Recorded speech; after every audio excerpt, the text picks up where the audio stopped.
कल्पना कीजिए एक frictionless triangular veg एक स्मूथ हॉरिजॉन्टल सतह पर रखा हुआ है।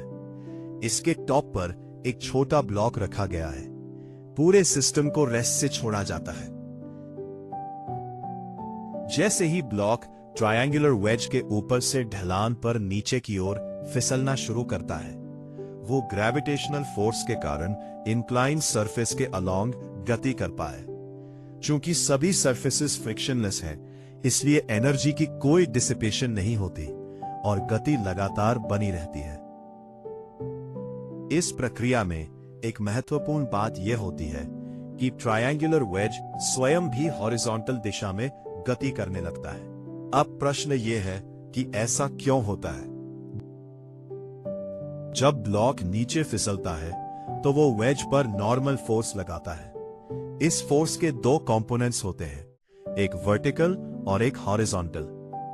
वर्टिकल दिशा में एक्सटर्नल फोर्स उपस्थित है, जैसे ग्रेविटेशन और ग्राउंड का नॉर्मल फोर्स। इसलिए यह सिस्टम वर्टिकल दिशा में एक आइसोलेटेड सिस्टम नहीं है और वहां लिनियर मोमेंटम कंजर्वेशन लागू नहीं किया जा सकता। लेकिन हॉरिजॉन्टल दिशा में स्थिति अलग है।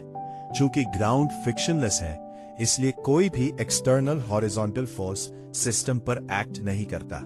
इसलिए हॉरिजॉन्टल दिशा में नेट एक्सटर्नल फोर्स 0 है। इसलिए हम केवल हॉरिजॉन्टल दिशा में लिनियर मोमेंटम कंजर्वेशन लॉ का उपयोग कर सकते हैं। प्रारंभ में पूरे सिस्टम का हॉरिजॉन्टल मोमेंटम 0 होता है, क्योंकि सभी वस्तुएं रेस्ट में है।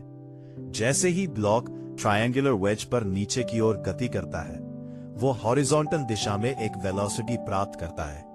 लिनियर मोमेंटम कंजर्वेशन के कारण ट्रायंगुलर वेज को इसके विपरीत दिशा में गति करनी पड़ती है। इस प्रकार सिस्टम का सेंटर ऑफ मास केवल वही गति करता है जो एक्सटर्नल फोर्सेस द्वारा निर्धारित होती है। अतः निष्कर्ष यह है कि हॉरिजॉन्टल दिशा में लिनियर मोमेंटम कंसर्व रहता है।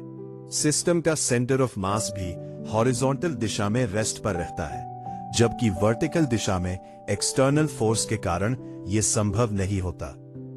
ये प्रणाली यह स्पष्ट रूप से दर्शाती है कि इंटरनल फोर्सेस केवल गति का रीडिस्ट्रीब्यूशन कर सकते हैं, लेकिन कुल लिनियर मोमेंटम को चेंज नहीं कर सकते। फिजिक्स को कंसेप्चुअली और डीपली समझना चाहते हो तो आप live online physics classes join कर सकते हैं फॉर क्लास 11, 12, जेई और नीट प्रिपरेशन।